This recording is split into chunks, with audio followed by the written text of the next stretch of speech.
part of Double P Media. DoublePmedia.com. Spoiler alert, when this podcast talks about the books of his Dark Materials, it does so in the context of the most recent book. And when it talks about the television show on the BBC and HBO, it does so in the context of the most recent episode. You've been warned. The Dust.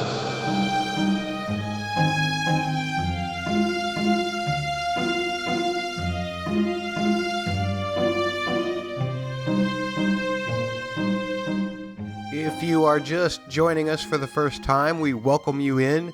Or if you've been with us the whole time or have recently joined us, welcome back to The Dust Podcast. It's a podcast dedicated to all things his Dark Materials, either the television show or Philip Pullman's books. We do try to keep them separated around here, so if you're not a book reader, don't worry, we'll keep you safe. If you are a book reader, don't worry, we will address some of your concerns. By the way, my name is Matt Murdoch. You can call me Double M if you wish. You can just call me Hey You if you wish. I answer to just about anything. My partner in crime for this podcast, Holly, is not with us this time around. She's busy saving animals. She does a gig where she helps to x-ray animals at a veterinary clinic. So we wish her well. She will be back with us when Season 2, or Series 2, if you prefer, of his Dark Materials returns to HBO on November 16th. We have a date for things to start. We also have a new official HBO trailer, which came out on HBO Max and, well, across the world on YouTube and mediums like that about a week ago, and I couldn't let time go any further without us taking a look at this trailer. So you've been warned. This is a spoiler alert, I suppose. Well, we will be talking about everything that we see in the trailer that came on HBO Max. If you're one of those people who don't like to know anything about a series before you go into watching it, then this podcast probably isn't for you until after the series is started. By the way, the Dust Podcast is now officially part of the Double P family of podcasts. I put the logo on our logo, the Double P logo, on our artwork, and now we have an official Double P inclusion. And the Double P family covers a wide variety of things. Some of those shows showing up on just the Double P main feed, as they cover a variety of different shows and just put them up all on one feed. Some of them, like this podcast, have our own separate feeds. But if you're looking for coverage of The Mandalorian this year, be sure to check out Parsec Passion. And that is on its own podcast feed, so look for that wherever you get your podcasts. If you're looking for coverage of the recently finished Lovecraft Country, you can find that on the main feed at Double P. Search for the word double, the letter P, podcasts, wherever you get your podcasts. You can find a whole variety of shows there. I've participated in several. I did the Lovecraft Country with Catfish. I was on the Babylon Berlin coverage with Bubba and Catfish. And The Last Kingdom as well, I believe is what that series is called. It's been too long since I recorded those podcasts with those guys. But you can find all of that on the Double P main feed. The most important thing is that if you want to find out what the Double P is all about, follow them on Twitter at the word double, the letters PHQ on Twitter. They're the same handle on Instagram. You can go to their Facebook page. That's facebook.com/the word double, the letters PHQ.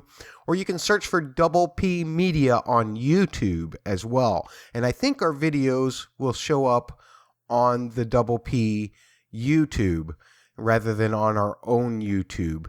But I kind of have to check with the boss about that just to make sure. As for this podcast, we're always going to tell you what we think, but we really want to hear what you think. And how do you tell us? Well, there's several ways. You can tweet The Dust Podcast on Twitter. You can send emails to dustpodcast@gmail.com. We have a voicemail line if you wish to leave a message, 314-269-0421. And you can always find all of the information about this podcast at mattsaudioblog.com. That's MATTS audioblog.com. You can find podcast app links. You can find links to some other podcasts that I've either started or I've been on. And speaking of podcast apps, if you would, please leave us a written review for this podcast on our feed wherever you can.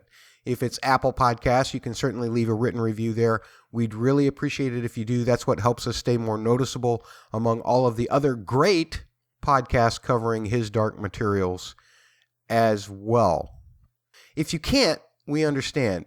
But if you subscribe, if you rate, if you review, that's what really helps us out, and we appreciate your support. Share the podcast on your own Twitter. Share the links for our podcast. That also helps. We really want to have a nice, large community of people contributing to this podcast. We definitely want to hear your feedback regarding each episode. I believe there will be 7 of them for this series, Series 2, on HBO, again, starting November 16th. And to give us a little bit of an idea about what that's going to look like, we do have a trailer to talk about. So this trailer was released on October 15th of the year 2020, the year of the pandemic. And Double P is famous for doing what they call a frame-by-frame breakdown, where they literally download the video and go through frame by frame. We're not going to do that here. We are going to try to go shot by shot instead.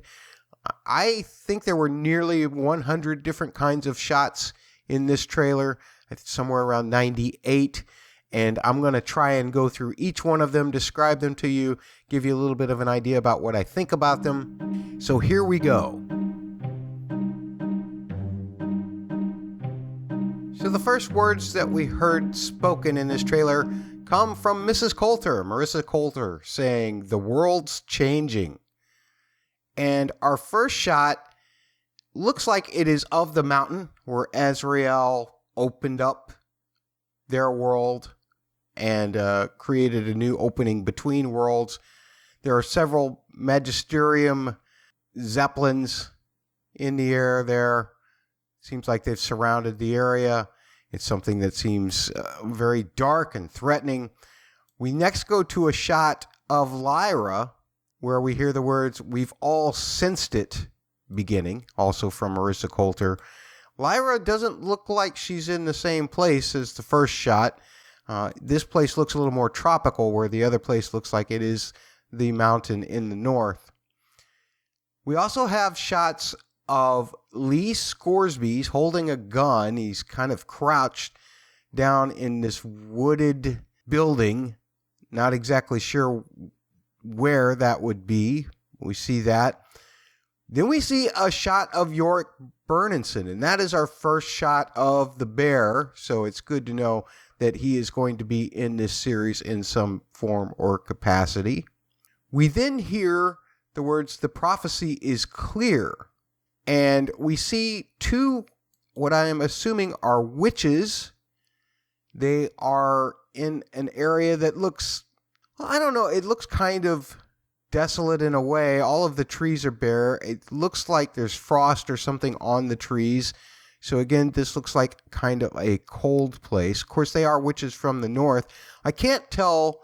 You only see the back side of them. I can't tell which 2 witches these are. It looks like the one that is most distant from the camera is Seraphina, just based on the hairstyle and some of the promo pictures that I've seen. I believe that that is Seraphina, in fact. Then we go to the next shot, and we have a new witch looking at us. This is after the words Seraphina is saying, "Our duty is to protect the girl." And this new witch is looking at something. She looks like she's in a cave almost. This is who we believe is Ruta Scotty, perhaps, played by Jada Nuka. So I'm looking forward to that. I think we hear some words from her a little bit later on in the trailer. And then we see Seraphina. She's standing in front of a fire as she's saying the words. Then we hear the words, "and boy," wherever they are. And in between those two sets of words, there is a shot of what looks like Lyra and Will. They are in a place that looks fairly sunny, fairly warm. They're dressed in shorts. It looks very Mediterranean, European, and I suppose we should talk about the fact that the tagline for this season is New Worlds Await. That's what they used to promote everything with this trailer. And we saw at the end of season 1, of course, Lyra walking across a field to get from one place to the next, where she was leaving her world. We saw Will slip into a window, follow with the cat, where he was leaving his world. And so maybe this is a world where they both end up. We then have another shot of the mountain once again. This time it's more daylight, and the Zeppelins are gone. Then we get a black screen saying HBO presents. We then get an overhead shot, I suppose, of, it looks like a city that's kind of out on its own peninsula. It looks kind of like it's just built on the top of it's just a big hill sticking up out of the ocean, really, and the whole city is just built upon it. We then see Will and Lyra also walking through more streets that look very similar to the ones we saw in the first shot, and that's when Lyra is saying something's happened in this world, and there's something important that connects us to this place. We actually see her speaking those lines to Will. Again, it looks fairly tropical. We then see another shot of Will and Lyra, and they look like they're back in that kind of Mediterranean-looking place, and they're looking up at something. And finally, another shot of them. It looks like the same place that they were walking towards in the earlier shot. There was this big tower in front of them as they were approaching it. Now it looks like with this shot that they are directly in front of it, and they are looking up at the top, towards the top of the tower or something like that. We then hear Will saying, people are going to be looking for us. And we see Will, and it looks like he's talking to Pan. He looks like he's talking to Lyra's demon, who is on a table, and Will has just put a coat down, and he's looking at Pan in that way. As he says people will be looking for us, we also see a hand turning pages through a book, and there is a picture of Lyra there in the pages of the book. Well, it's kind of almost like it's being used as a place marker. Appears to be a female hand. I'm going to suspect it's probably Mrs. Coulter's hand, because as Will says, we will need to be careful. The camera then shifts to a shot of Mrs. Coulter, and the camera zooms in on her.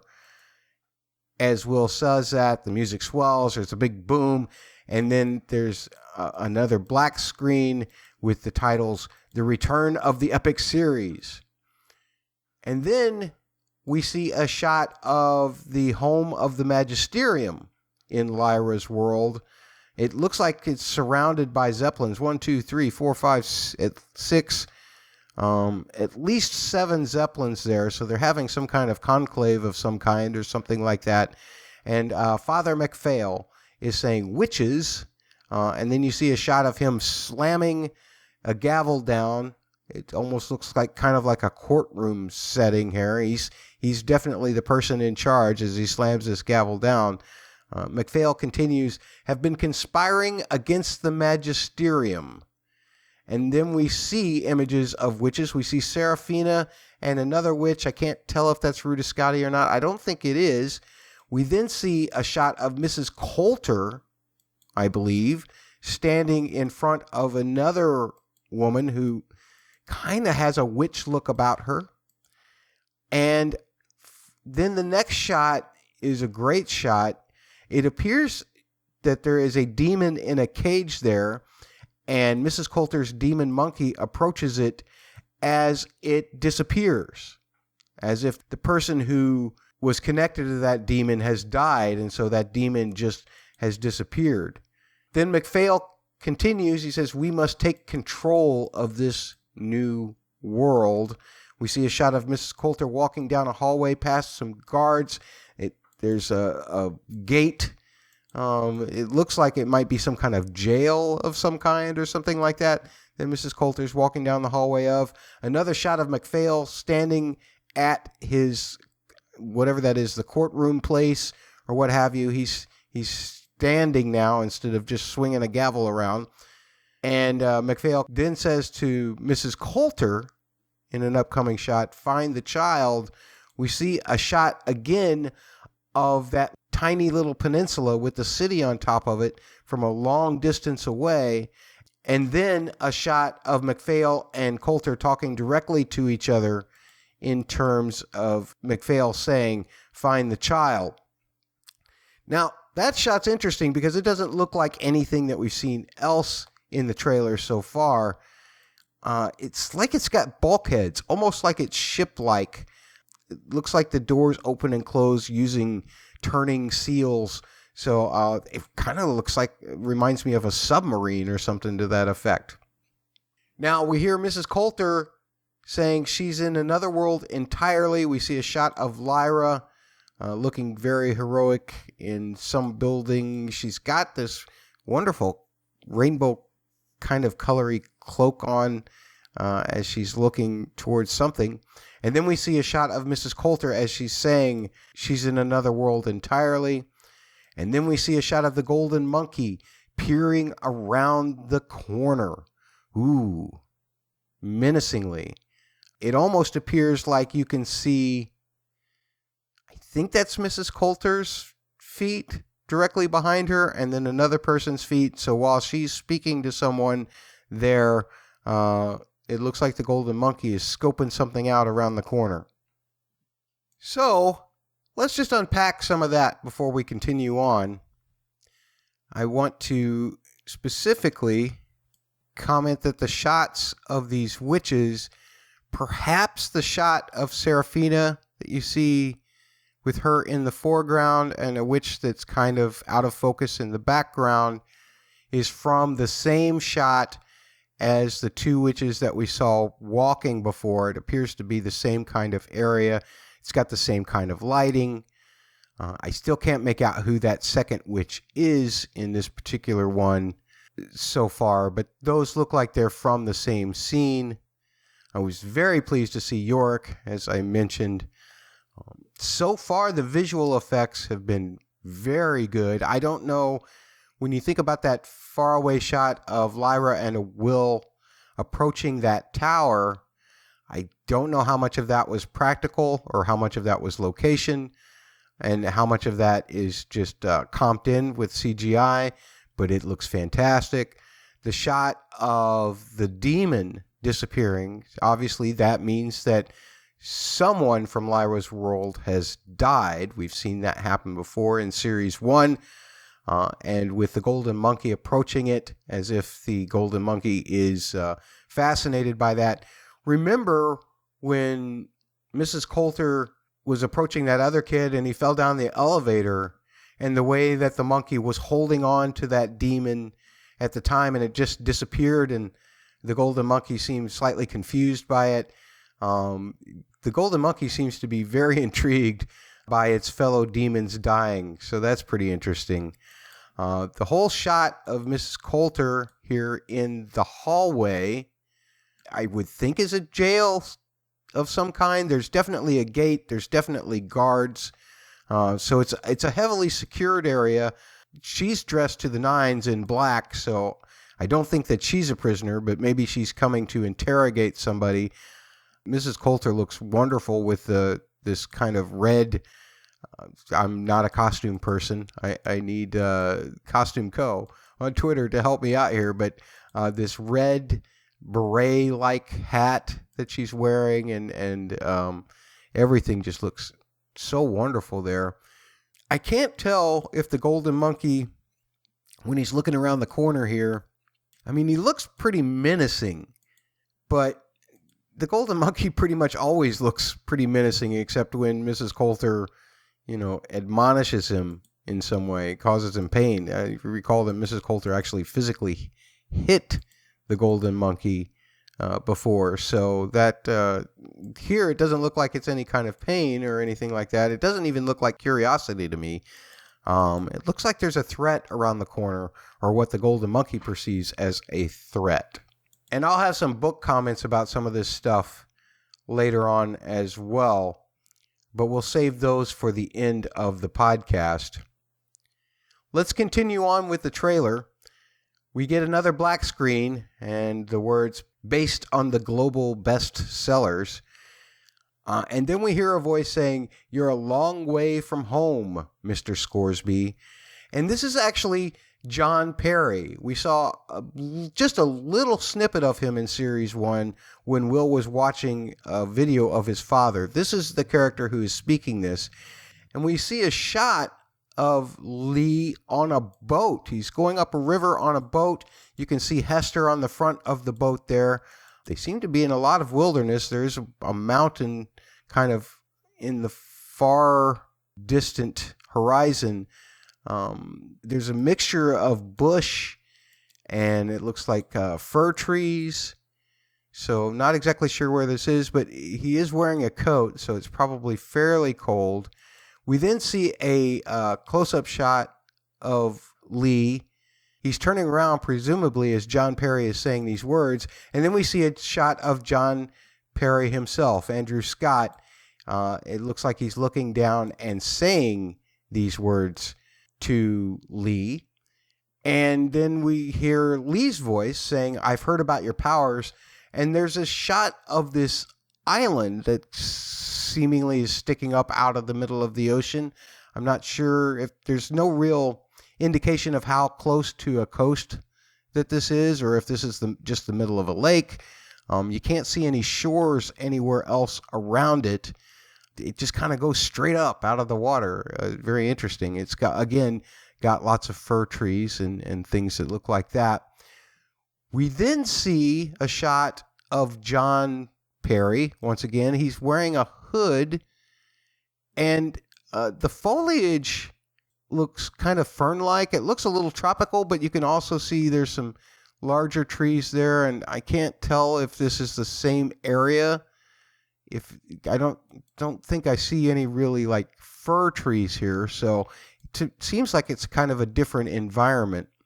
And again, all of this is Lee is saying, "I've heard about your powers." Then there's this shot of a hand holding a ring, and I can't make out what's really on that ring. Let me see if I can zoom in a little bit.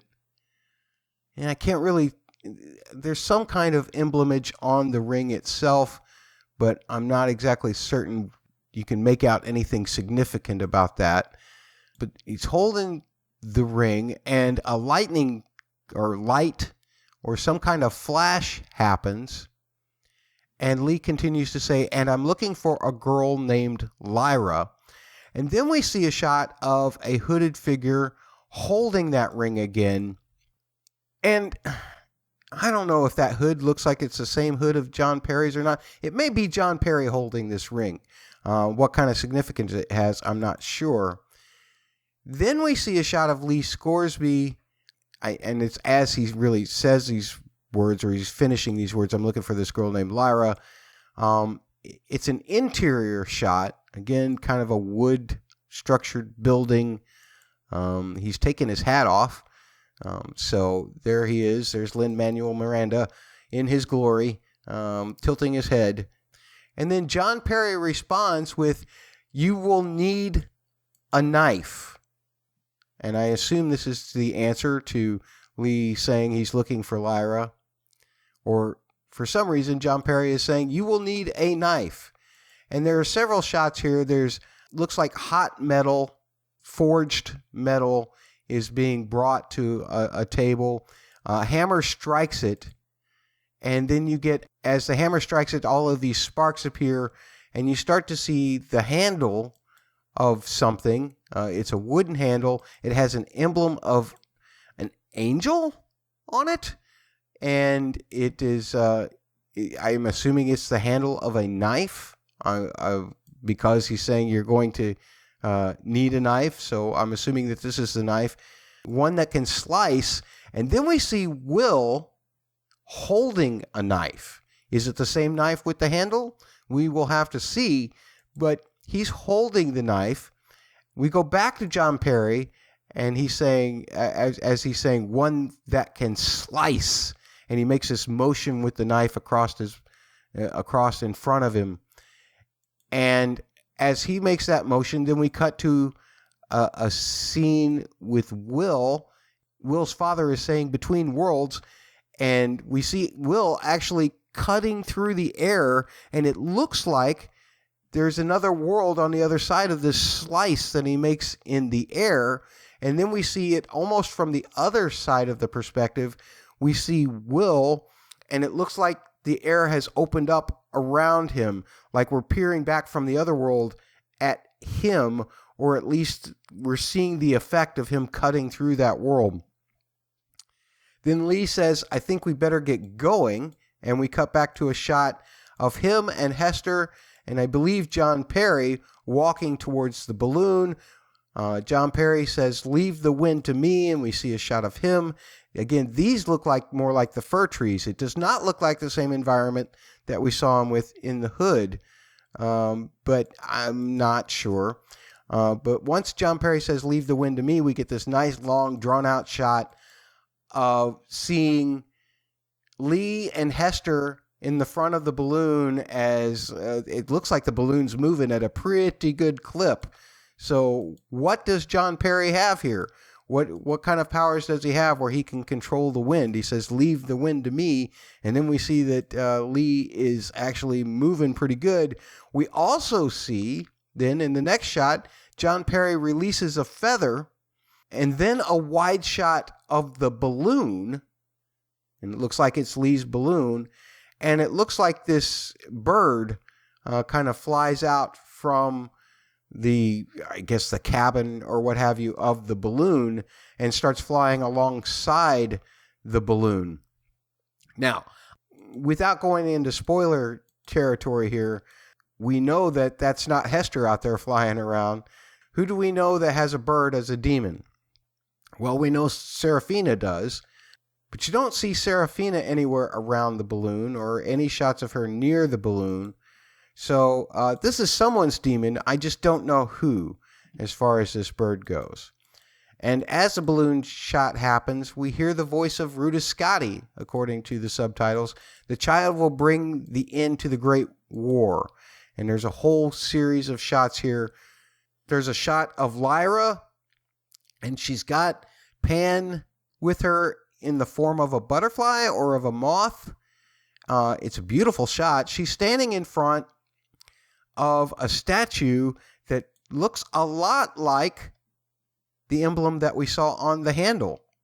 The wings are a little bit different position, but it almost kind of has this image that, again, looks like an angel. A lot of angel imagery in this. And so you feel like that wherever Lyra is standing there and the handle of that knife that we saw forged are connected in some way.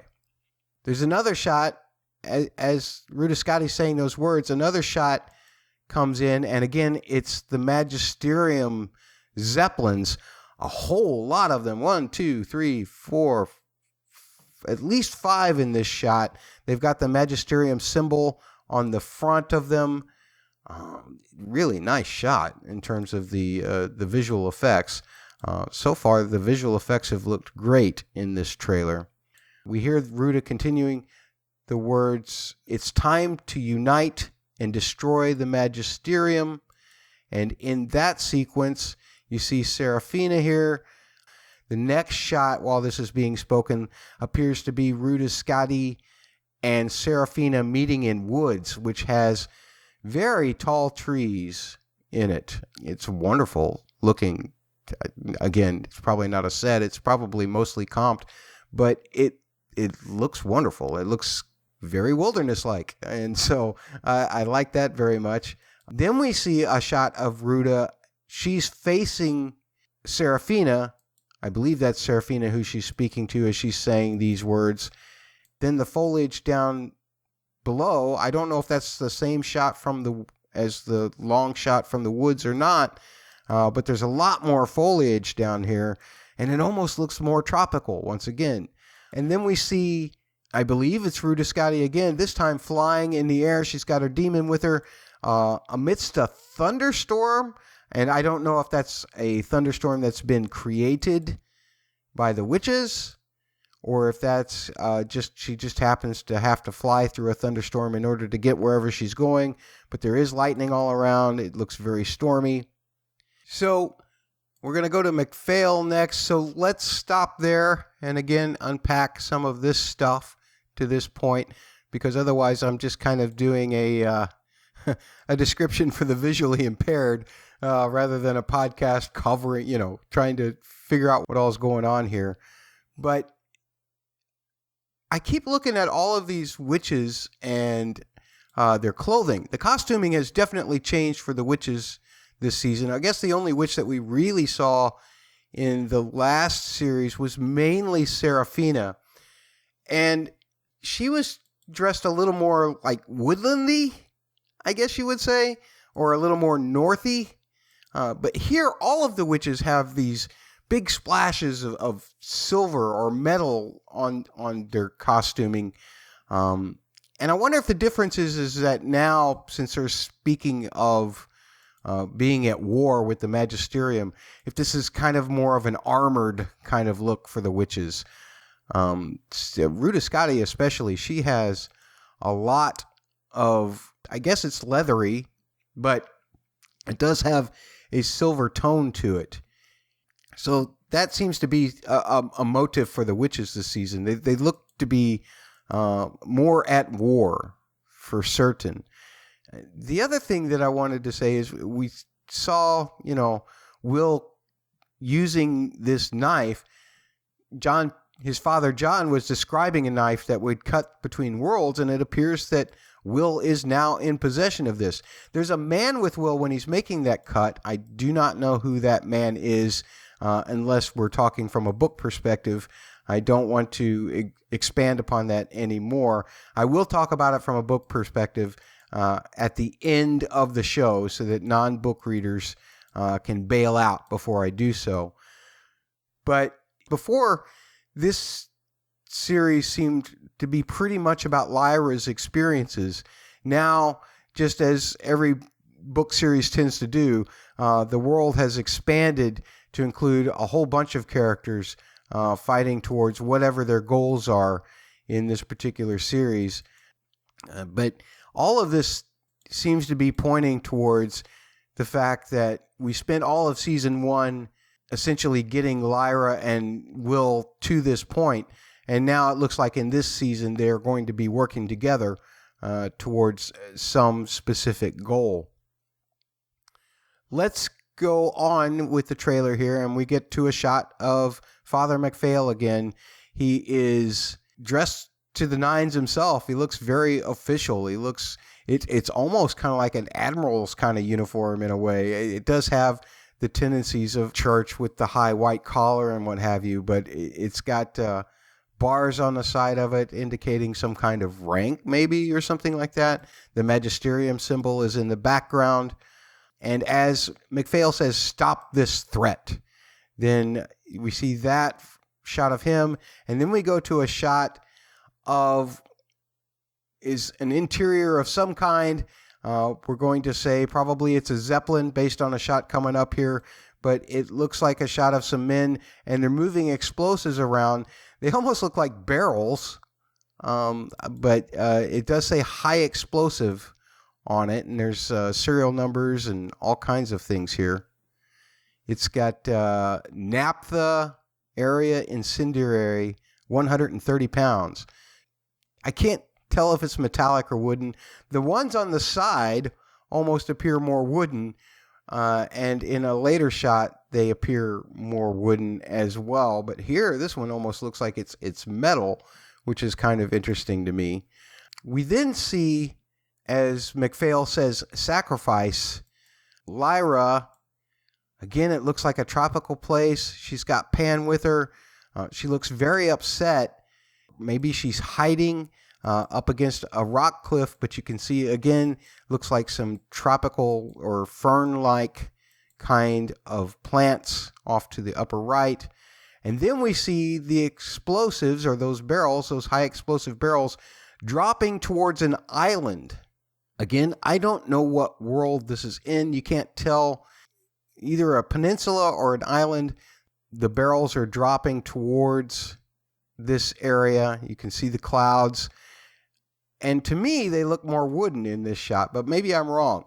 Listen, if you have any thoughts or you disagree with me about any of this stuff, please feel free to tweet at The Dust Podcast on Twitter, or you can send emails to dustpodcast@gmail.com, or you can call and leave a voicemail by calling 314-269-0421.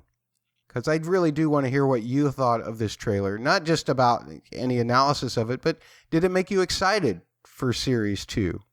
And after Mcphail says sacrifice, and we have those shots, Mcphail says whatever is necessary, and we get this shot of, it looks like several things being jutted up out of the water. We see it from the shoreline, but there's like 1, 2, 3, 4, 5, once again, Magisterium Zeppelins, and they are dropping explosives everywhere. Everything is lighting up. It's pretty amazing looking shot to me. I feel like they've done much better with the effects this time around.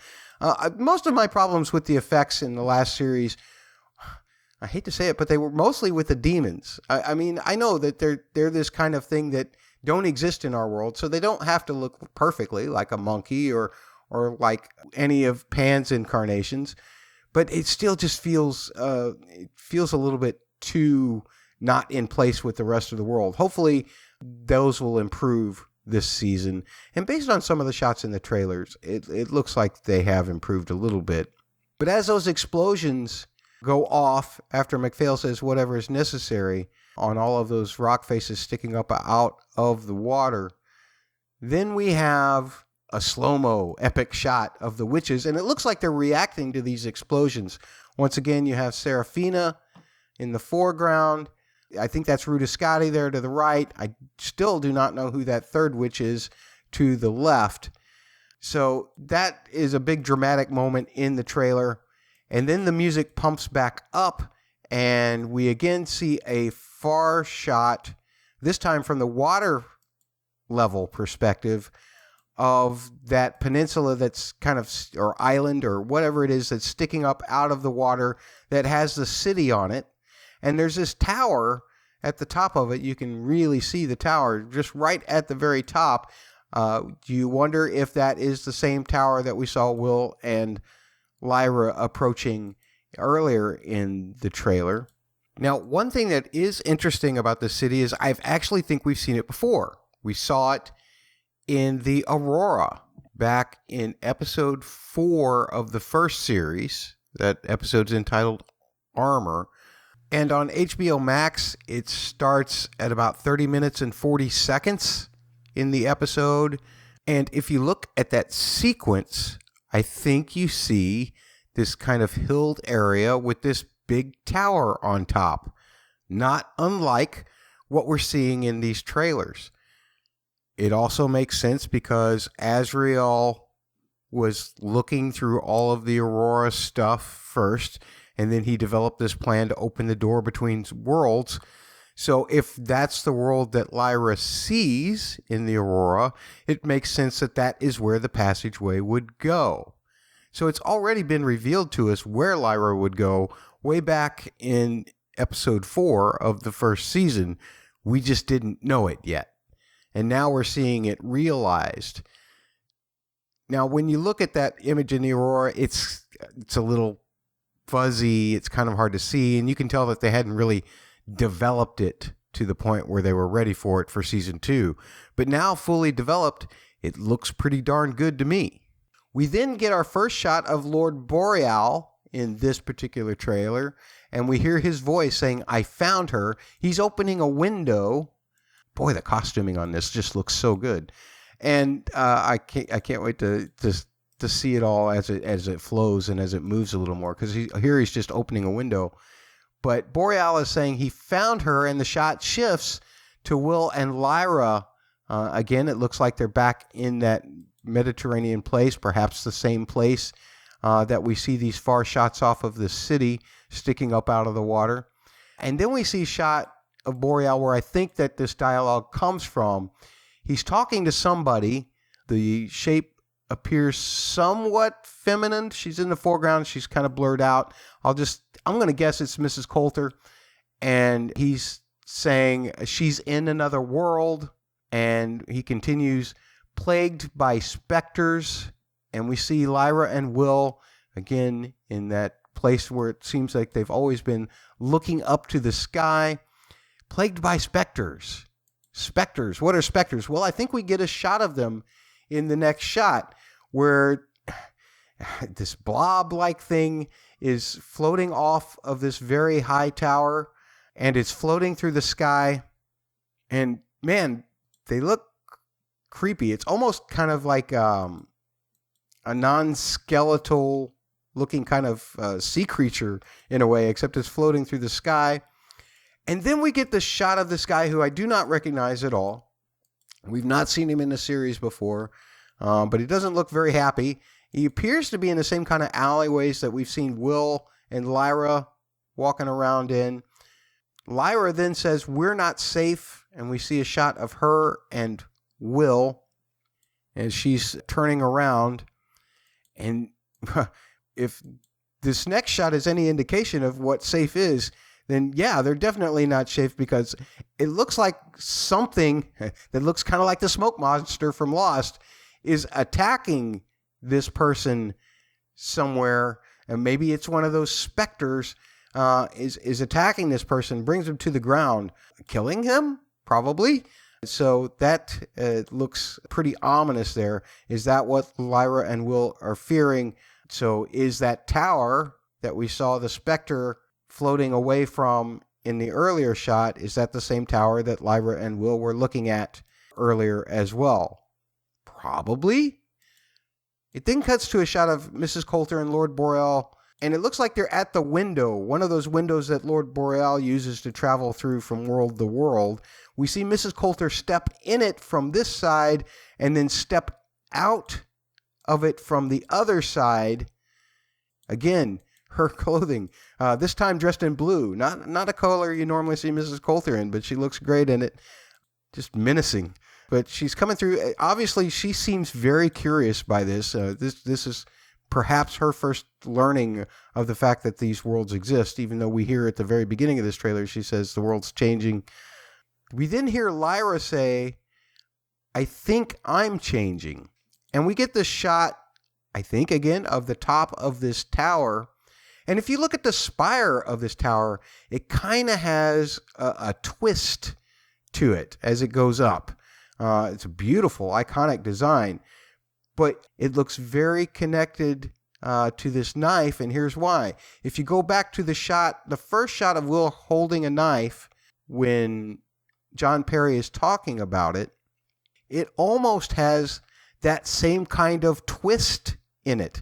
The knife blade itself has this kind of twist in it before it comes up and becomes the blade itself. And it looks very similar to the way that this tower is shaped.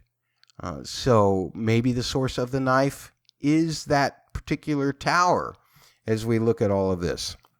The next shot, as Lyra again says, "I think I'm changing," is a shot of her. It's a nighttime kind of shot. There's lights on. It looks like she's still in that same old Mediterranean place. She says, "We both are." And we see a shot of Will, and he's also in that Mediterranean kind of alley. And it looks like one of those things that we saw attacking the guy in an earlier shot is right behind him. So that doesn't look like it would bode too well. For Will, should we be worried? And then Mrs. Coulter's voice comes on and says, "You are so like I was." We see a shot of Lyra. Now, this must be early on after she's traveled across, wherever she's traveled across to, because she's got her coat. She's got it off and kind of slung over her shoulder. And she's, again, in kind of a tropical looking kind of place, or at least there's a lot of what you would associate with tropical kinds of plants that she's walking through as she turns around. But you can see Mrs. Coulter, a shot of her very close up where she says, "You are so like I was." Again, this is her in her red. Doesn't look very happy in the screenshot that I took of it. I can't remember exactly the whole scene if her face changed expressions or not, but this looks like kind of a menacing kind of expression she's got on her face. Then we get some music and we get some really cool shots of, it looks like it's Lee Scoresby's balloon. First we have John Perry. He's got his hood on. And he looks like he's got his hands on some kind of control, but an explosion happens. We see then a shot of Lee Scoresby, and it's as an explosion is happening as well on the balloon. Lyra says it's time to fight as she's looking at Will in the next shot. More music, and then we get to this next sequence, but let's stop right here and just unpack some of this stuff. So through these shots, we know now that Mrs. Coulter has been made aware of what's going on in terms of Boreal traveling between worlds. She's starting to make some traveling between worlds herself, obviously, with Boreal. Boreal says that he's found Lyra. So where has he found Lyra? Has he found Lyra and Will in this place, that this very Italian, Mediterranean kind of looking place? Perhaps so. Or maybe he's found her somewhere else. We'll just have to see. The shot of John, Perry, and Lee in the balloon with the looks like an explosion or at least electricity. The shot of John Perry looks pretty stormy there. Could this perhaps be a lightning strike of some type that's hitting the balloon here? And we see Lee reacting to that explosion as well as it happens around him. This next sequence all appears connected in some way as music is going. The first shot, it's water, it's iced water. I'm not sure if the shot is going into the water or if it's coming up out of the water, to be perfectly honest. But then it looks like we're in the interior of that same place where Mcphail and Mrs. Coulter were speaking earlier, where he said, "Find the girl." But here it looks like a witch is attacking. As I look at it, the costuming, it looks like it might be Ruta Scotti. It looks like the costume of Ruta Scotti attacking this guard. And if you recall that shot of Mcphail, when he's at the Magisterium, he looks all together and everything. In the shot with Mrs. Coulter earlier, he looks very disheveled. He almost looks like he's been punched. I think that's bruising on his face in the earlier shot. So perhaps, Ruta Scotti landed a punch on Mcphail also. But those are those shots there. And then we go to a shot of Lee Scoresby swinging a rifle around and taking a shot. Now, we'd seen shots in earlier trailers of him behind a rock with a gun. This looks like that's from that same sequence. Once again, this foliage looks very much like the foliage that Lyra and that was in. So if Lyra is in another world, does that mean that Lee Scoresby's gone to another world? We then see another shot of the Spectre. And there's a body of a man, or at least an unconscious man, in the foreground. The Spectre is chasing after someone running away. Is that Will? I can't tell if that's Will or not. Definitely a boy with dark hair. It may be our other guy that we saw earlier in the trailer that I did not recognize. Perhaps that is the person who is this Spectre is chasing after. And maybe that's why he wasn't looking all that happy in that earlier shot. And then we go to, as the music is building, we see a shot of John Perry looking up. Looks like he's got that hooded jacket on, but the hood is down. He's looking up, and again, the foliage looks different than the foliage we saw earlier of him and Lee. It looks like him and Lee have maybe made it to this new world. And Lee Scoresby looks up as well. There's a shot of him, and he says, run. And then there's dramatic music, and we see, again, it looks like the same area where the explosives were. We have a bunch of probably magisterium guards. That almost feels to me kind of similar to the interior of the Zeppelins. Again, we saw those bombs being dropped, and it looks like a similar interior here. So I'm assuming this is happening inside one of the magisterium's Zeppelins. Then we hear a voice that I do not recognize. The subtitles at HBO Max, all it says is "Man," who says the greatest war. We get a shot of the golden monkey leaping down, maybe from someone's arms, and then scurrying and running and jumping towards some kind of case. It looks like it's got a lot of, it's almost like a museum display or something, and it's jumping towards that. All kinds of weird, maybe anthropology kind of stuff on those shelves, and the monkey is jumping towards that. And then the voice continues, "There ever was," and we see two people crashing out of a window from what looks like atop of that tower that we'd been looking at a lot in the trailers. If you recall, in the last trailer, there was a shot of two people crashing through a stained glass window. This may be the result of that. They crash through the stained glass window, and then they're out on the ledge of this tower. We then see shots of Seraphina, Lyra, and another witch, almost in this kind of enclosed rocky area. Then a shot of Will. Maybe he's holding that knife up. He's holding something up over his head, like in a defensive pose. He's got Lyra behind him. We then see a shot of Lee Scoresby clearly in the balloon. He looks very worried. And then we get the balloon. Looks like it's coming in pretty quick, pretty hard down towards the ground in this, again, a stormy area in between some mountainous areas. And then we hear that voice finishing with, "is coming." And the last shot looks like Will and that boy from earlier in the trailer that I didn't recognize. They're struggling. And that knife that we saw Will holding, that we saw Will cutting through the air with, probably the knife, it looks like it's got that angel handle on it. So that is the knife that everybody's looking for. That is the last shot of the trailer. Whew, that's a lot of stuff. It doesn't look good for Lee Scoresby's balloon. Every time he crashes his balloon a lot, it would seem. It doesn't look very good there. Obviously, the witches and Will and Lyra get reunited in some way.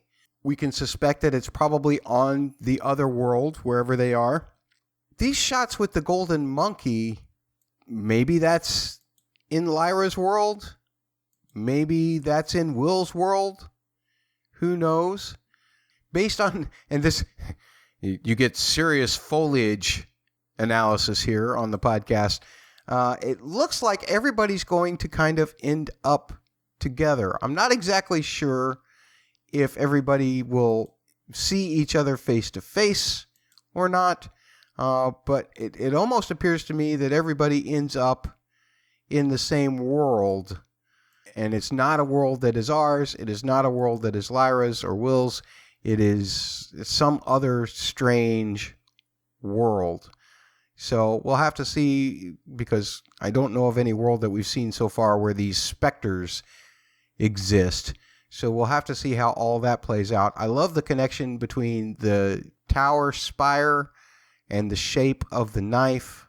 In summary, basically what this trailer is telling us is there is going to be a fight. And this knife is important to this fight. And Will's going to have it. And Mrs. Coulter and Mcphail are looking for Lyra. So it's all going to come into play together somehow. Ultimately, it looks like the knife is the goal, one of the goals for the fight. The witches are playing a much bigger role. Not in any of the trailers have we seen any of the Egyptians. Not John Fa, not any of those people. So perhaps they're being left behind in Lyra's world, while this new adventure carries on in other worlds. As far as the music goes, I mean, the music in this trailer was pretty epic, but I don't think it was Lorne Balfe's music. It wasn't that long ago that he tweeted out that he needed to start recording some music for his Dark Materials. And again, November 16th is the release on HBO Max, so I'm sure that process is underway. But he definitely had tweeted out, got to start recording some music for his Dark Materials. So I would suppose that this is probably, once again, like used for most trailers, not something that is scored by the composer himself, but instead just library music of some kind like that. What did you think of the trailer? Please tweet out to @TheDustPodcast on Twitter, or you can email dustpodcast@gmail.com. You can call 314-269-0421, or you can even reach out to the Double P, our family of podcasts. You can find them on Twitter @double, the letters PHQ, and give us your thoughts on this His Dark Materials trailer. We would love, love, love to hear from you, and I will respond in kind. By the way, Holly is now in charge of the Dust Podcast Twitter. So when you tweet to @TheDustPodcast, either Holly or I can respond. It will likely be Holly. I feel like the Twitter will be a much better follow now, simply because she tends to be better informed about things, all His Dark Materials, and doesn't leave the Twitter just dormant for periods of a time. So be sure to follow @TheDustPodcast on Twitter, and we will get back to you with any of your thoughts or share them here on a future podcast as well. As for the season, here's what we're going to try to do, at least the first week. We're going to try and do an initial reaction podcast the night that it airs on HBO. I don't know if it will be available on HBO Max the day of or not until the time that it shows on HBO, which tends to be the way that HBO does stuff. So you can probably expect that podcast out early Tuesday morning as we do an initial reaction. Now, we're going to try that the first week to see how that works out. There's something else that I want to do, and I'll be doing a special little announcement here pretty soon. But I want to bring back something that I've done ever since my Lost podcasting days, and that is have a fan call-in show. And we're going to try and do that again on TalkShoe. Depending on how it goes with Holly and I for the initial reaction, we may be switching that to an initial reaction for the fans right after the show airs on HBO, where you will call in. And again, I'll give you details about this in a future podcast, but you will call in and we will talk to you, either just myself or myself and Holly. We'll talk to you about your reactions to each episode as it airs, and then we'll do our analysis a little later in the week. Now, I can tell you that no matter what, on Tuesdays, you won't get the musical analysis. I need more than just a couple hours to unpack that and prepare it, because Lorne Balfe's score is amazing, and I want to make sure to give it the proper justice. But I will be giving you musical analysis for every episode this series as well. So look for that either in a separate podcast or as part of our fan reaction podcasts if we decide to do that, continue that throughout the series. It will depend on your response. Once again, in just a few days, I'll be coming out with more details about that so that you will be able to call in and talk to me, or maybe me and Holly, directly about your feelings about each new episode. Now, there are a lot of things that I could say about this trailer from a book perspective. I am, of course, saving that until we get to the end of this podcast so that you non-book readers will not be spoiled by any of that. It'll come after we have our little end music sequence. And that way, there's plenty of time for people who are non-book readers to be able to get out if they don't want to know anything about what happens in the books. And again, There were some changes made in the first season, so things that happen in the book may not be directly corresponding to things that we're seeing in this trailer. I think there are some things that we can talk about for sure that we see in this trailer that pertain to certain sequences or chapters in the book, The Subtle Knife, which is the second book of the His Dark Materials series by Philip Pullman. We'll get onto that again after the end music. In the meantime, thank you so much for listening to me rattle on for a very long time, giving a description for the visually impaired, more or less, with some analysis sprinkled in. Not a whole lot of great analysis, you may think, but I like talking about these things, so thanks for tolerating my voice for this long of a period of time without interruption. I do want to tell you, we are part of the Double P family of podcasts. Again, follow them on Twitter at the word double, the letters PHQ. That's Twitter and Instagram. The handle will work for either of those platforms. You can go to facebook.com/the word double, the letters PHQ. Search for Double P Media on YouTube, and our video should pop up. I'll give you a little cheat too. youtube.com/user/fit and trim. That's FITTENTRIM. That's a direct URL that you can use to get to the Double P YouTube page. You can always contact me personally at Musical Concepts, and please, we want to hear from you on the Twitter, The Dust Podcast. On Twitter, you can send emails to dustpodcast@gmail.com. You can call 314-269-0421. You can find links for our podcasts at mattsaudioblog.com, MATTS audioblog.com. That's your one-stop shop for everything where my annoying voice appears. Once again, thanks for joining me.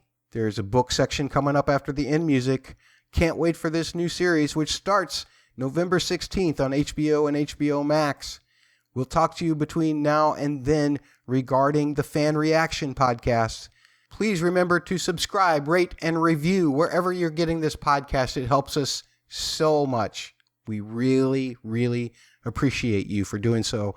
Share the podcast with your friends by mouth, on Twitter, whatever social media platforms you use. That helps as well.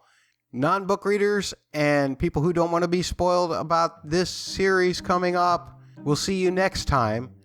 And book readers, I'll be back in just a minute with some book talk regarding this trailer. Take care. Tweet at the Dust Podcast, email dustpodcast@gmail.com, and find all info at mattsaudioblog.com. Subscribe, rate, and review on Apple Podcasts.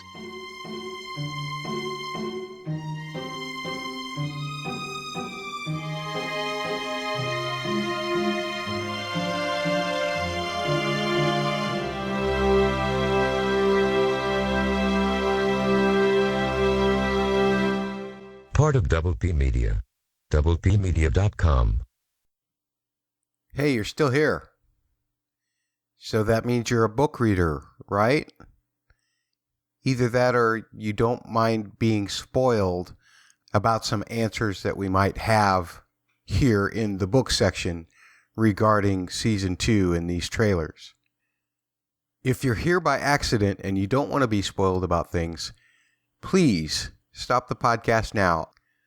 I'll give you a final countdown before I start talking spoilers.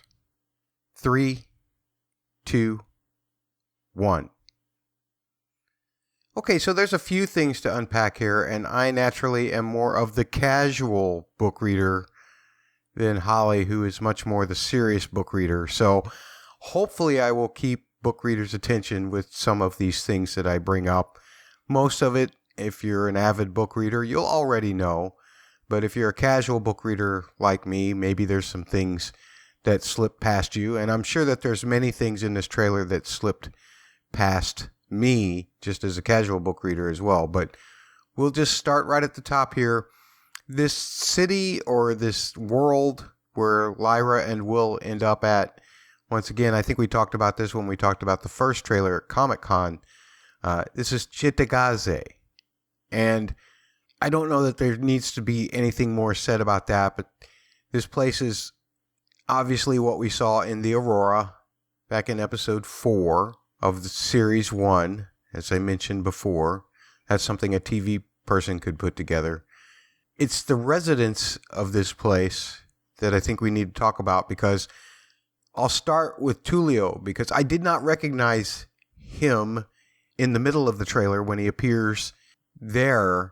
I did not recognize him until I recognized it was the same person fighting Will. And then, of course, you realize that it is Tulio, who is brother to Angelica, who we saw in the first trailer, actually. That's the girl that Bella Ramsey from Game of Thrones is playing in this show. And I don't know how much we'll see either of these two, but it is a pretty big scene with Will and Tulio as they fight in the tower for the knife.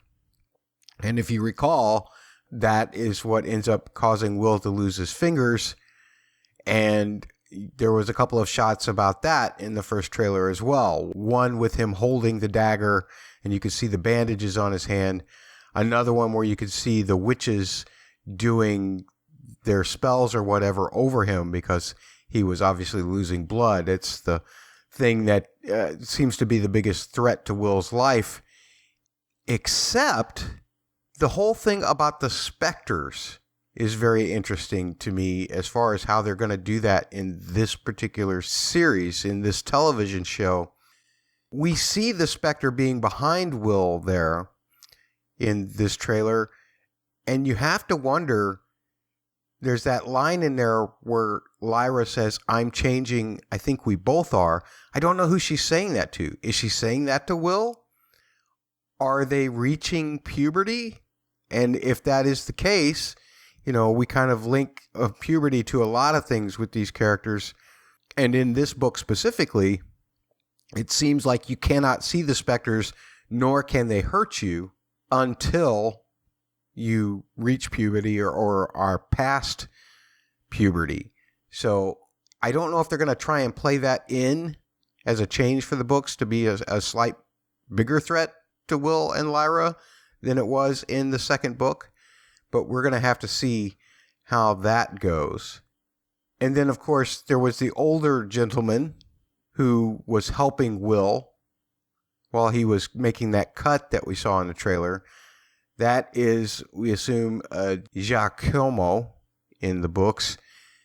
He plays an instrumental role in telling you the history of the knife and helping Will learn how to use it, how he can kind of dig around in and feel that he's cutting into the world. It takes a special ability to use that knife. I don't suspect he'll be in for much more than just an episode, but I'm not exactly sure. His role might stretch from the end of one episode into the next one. We'll just have to see how that works out. There's an awful lot of Rudiscotti in here. I wasn't expecting there to be that much. Now, in the ship, that definitely looks like it's her in the ship doing the attacking. And I'll be honest, again, as a casual book reader, and I didn't go back to look this up, but I can't remember if she was the one that came to the witch in the ship and released her as she asked to be released. If she was the one that did that, or if it was another witch that did that. Either way, I'm fine with that. You don't want a whole bunch of witches with just like one line or something like that. They will have to do the conclave, I think, a little bit in this series. Speaking of witches, the witch, I've got a lot of witch here, but the witch that is being held captive, or at least looks like she's being held captive by Mrs. Coulter, I think that's a witch. That's got to be the one that's asking for release, correct? That's the one that they're pressing for information. So you have to assume that she's the reason that Rudiscotti is there on the ship. I think they're going to link all of that up together. The funny thing is that as of right now, Jada Nuka is only credited for one episode in season 2. You can't get all of Rudiscotti's stuff in just one episode. One has to be, if she's going to do this part near the beginning, she's also got to be near the end, right? So the crediting on the IMDb right now is not accurate. I don't even think they have Serafina credited for anything on IMDb yet for season 2. And we see her clearly in the trailer in several places. So we got to wait on IMDb to catch that up. I don't have a membership, so I can't go in there and fill anything in myself. Let's talk about the golden monkey and it's jumping at that case. I suppose that's the anthropology case that is in the building at Will's Oxford. The one where Boreal and Lyra will meet. And an interesting thing about the television series as opposed to the books is, in the television series, it would have been really hard for Lyra to get anything except maybe a glimpse of Boreal, unlike in the books, where she did kind of see him a little bit better, or at least you get that impression, and that's why she's able to kind of recognize him in the second book.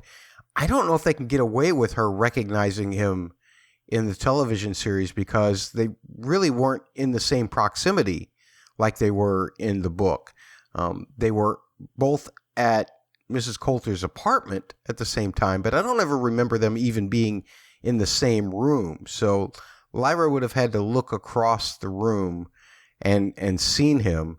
We didn't get a shot of that. Now, they may try to use exposition to say that if they're going to go down that route of Lyra recognizing him for the show, but I don't know if they have to. If you don't have Will knowing who he is, because he only really interacted with Will's mom, and Lyra never really interacted with him, we as an audience are going to know who he is, and so it won't be that much fun for us in terms of a plot twist or whatever, but it still can work dramatically if Lyra and Will don't know who he is. So I don't think that's that big of an issue. I know I commented on the ring that we had several shots of in this particular episode. I'm not sure that I want to say that this is Lee Scoresby's mother's ring.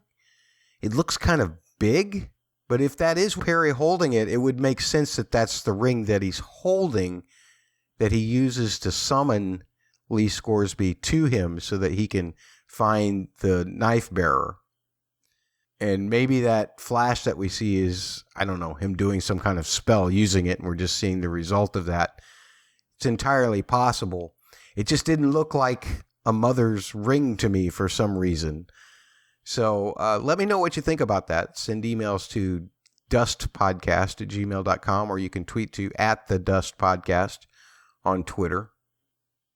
And another thing about John Perry, I mentioned the bird that I thought was probably somebody's demon. And I tried to not be too misleading nor too committal in terms of whose demon it is.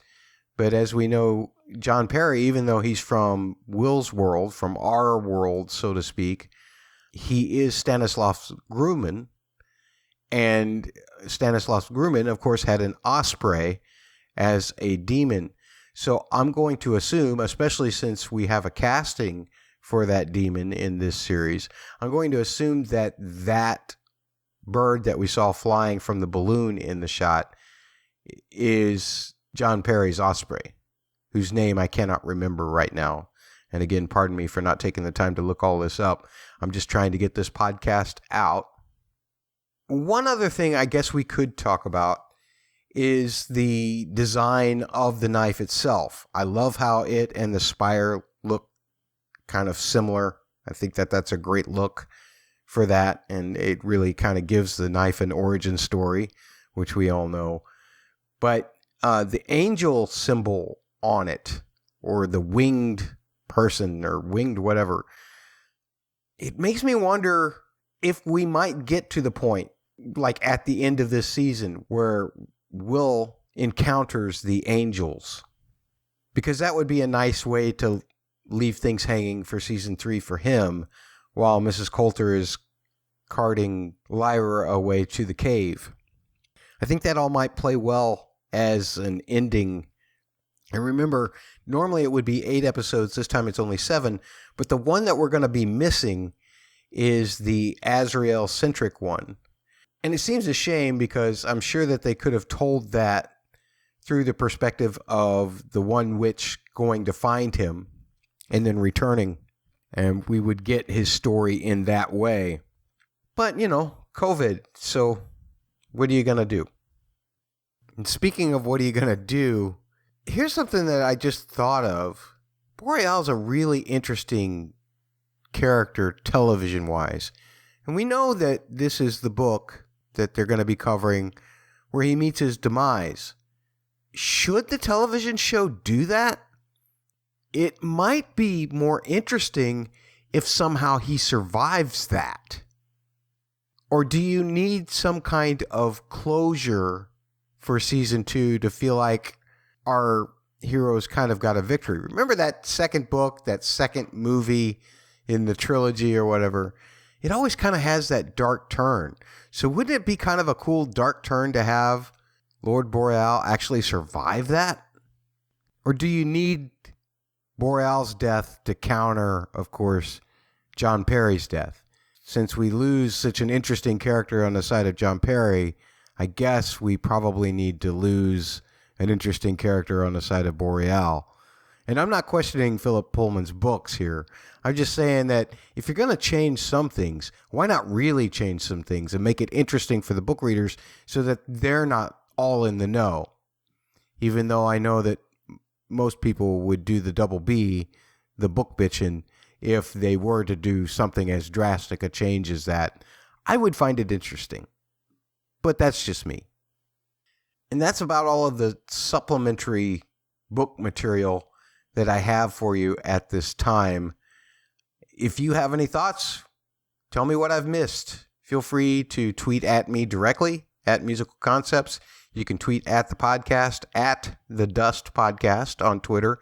You can send emails to dustpodcast@gmail.com.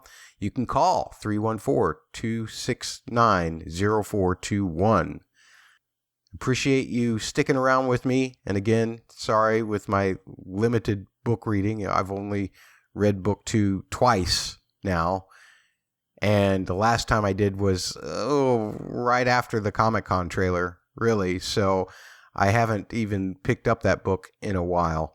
I'll have another episode out shortly regarding the fan call-in show with all of that information.